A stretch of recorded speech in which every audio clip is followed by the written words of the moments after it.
Hey there, this is Clay, and this video is going to be on, is it desperate to text your ex first? And this is something that a lot of people seem to think. Again, there are a lot of relationship coaches out there that will tell you that, you need to just wait for your ex to make the first move. They broke up with you, so they should be the one to make the first move here. And sure, maybe in some sort of philosophical sense that makes sense.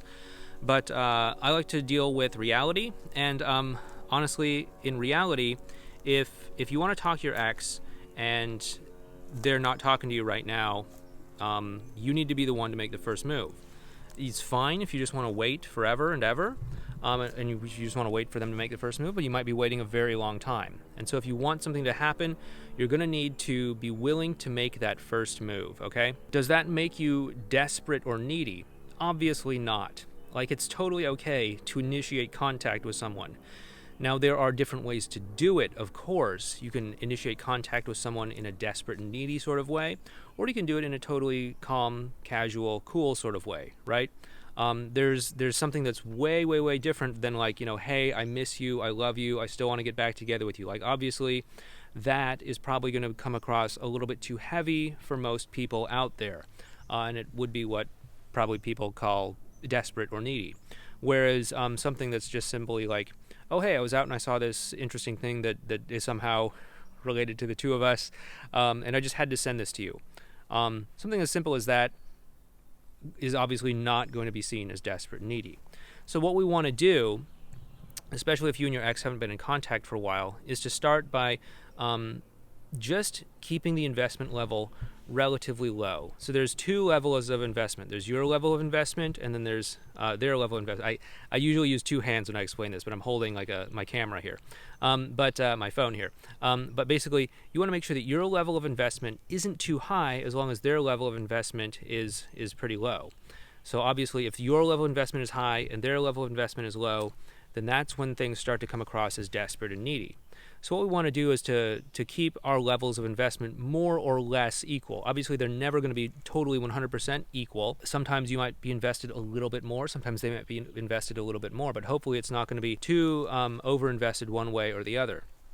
So what we want to do, especially if we're just getting started from basically not being in contact, is to just take the investment level from like, okay, we're not in contact, to, hey, I'm not like super invested in this, but let's just get in contact. So that's why something like, oh, hey, I saw that your favorite band is coming to town. I just wanted to let you know they're going to be here on this date. Very low investment, definitely not needy, definitely not desperate. And it kind of actually shows that, okay, I'm friendly. I'm not going out of my way to try to, point my finger at you and blame you for some sort of terrible thing. In fact, I'm offering you this peace offering of just trying to put a smile on your face and just letting you know that, hey, this band that you like is going to be in town. And so something like that can be a really cool way to get back in contact with your ex in a non-desperate sort of way. Now, obviously, desperation and neediness is really subjective, right? So who actually would decide if you were being desperate and needy? That's a big question, something that you might want to think about. Who decides if you're being desperate and needy? Is it your ex? Is it you? Is it some other person? Is it me? Is it what your friends and family would think? Start asking yourself that. Who decides what's desperate and needy?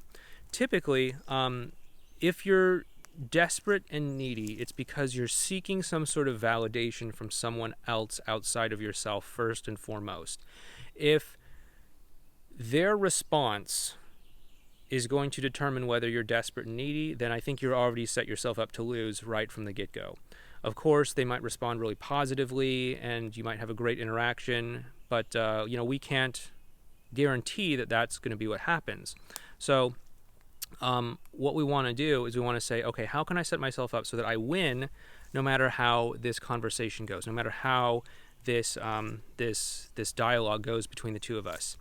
And so that's where it makes a lot of sense to start asking yourself, okay, what's most important to me in this situation? Is it actually taking a chance and saying like, okay, this relationship was worth it. This relationship was worth taking a bet on. This relationship was worth taking a chance on. If so, then like that's not really desperate and needy. That's you just saying like, okay, this is something that's important to me, and it makes sense for me to try to move myself into alignment with it. You want to start thinking about what's important to you. What why are you here, right? Are you here to just get the praise and approval of everyone else in your life? If so, then that's a really poor way to go about living your life, and you're probably going to come across as desperate, needy in lots of situations, and everyone else is going to be able to judge you. Everyone else is going to be able to control how you feel and how you're perceived because you're not in alignment with your own values. However, if you are in alignment with your own values and you know that this relationship is important to you, then you're probably going to make the right choices for yourself. And honestly, you're probably not going to care if other people are going to see you as desperate and needy. That's the thing when it comes to living into your values, is you really don't care as much about what other people think. Obviously, you're probably going to take note about how you're affecting other people by how you're bringing yourself to your interactions, but you're not going to care so much in terms of whether or not people like you, whether or not you're perceived this way or that way, because you're more invested in yourself than you are in someone else's opinion of you. And that's really an important thing to keep in mind throughout all of this, is I want you to really be more invested in yourself than in someone else's opinion of you. This is something that's like really key.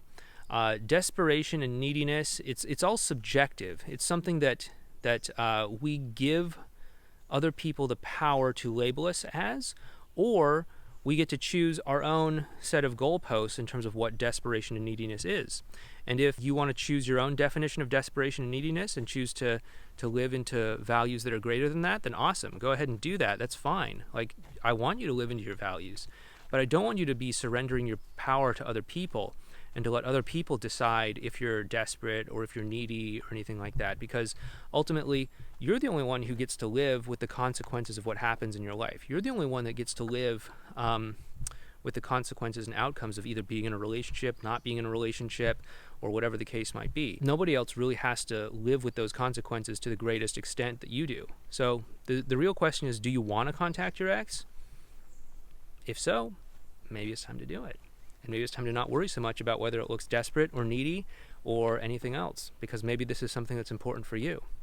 And again, as long as you're doing it in a cool, relaxed sort of way, where it's not a lot of over-investment, you're going to be totally fine.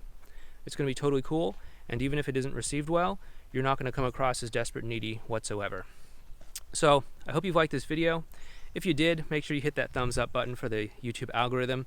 And with that being said, hopefully I'll be able to talk to you next time from back in the office. Or if you guys are really liking these videos where I'm out here in nature, maybe I'll do some more nature videos.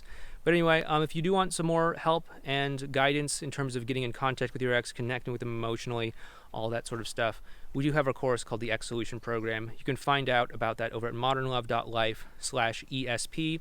There's also a link for it down in the description box below. And also, if you sign up, you have the option of getting coaching with that as well, too, if that makes sense for you. But anyway, take care. I'll talk to you next time, and make sure you hit that thumbs up button for the YouTube algorithm.